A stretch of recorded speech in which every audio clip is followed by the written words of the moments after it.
So yun mga pare ko, maniniwala ba kayo na real talk to, real talk, na masusuportahan pa kayo ng ibang tao kaysa sa mga kamag-anak, kapatid, kaibigan, mga kakilala?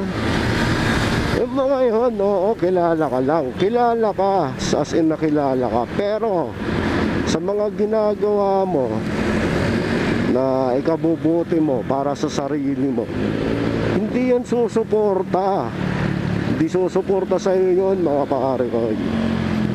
Mas maniwala pa kayo na mas susuporta pa sa inyo yung ibang mga tao. Mas kikilalanin pa kayo, mas pipiliin pa kayong paangatin kaysa yung mga kaibigan mo, mga kakilala mo, kamag-anak mo. Hindi ka talaga paangatin nun. Real talk yan mga pare ko, nasubukan ko na yan. Kaya mas maganda talaga kung gagawa kayo kung ano mang gusto nyong ginagawa, yung gaya na ngayon, sa halimbawa sa akin na nagbablog ako. Ayan, mas umaangat ako mga pare ko sa ibang tao. Mas sinusuportahan nila ako sa ibang tao. Ibang tao sumusuporta sa akin.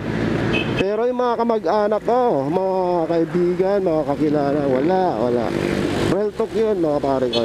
So that's it. Peace out, Madix Motovlog.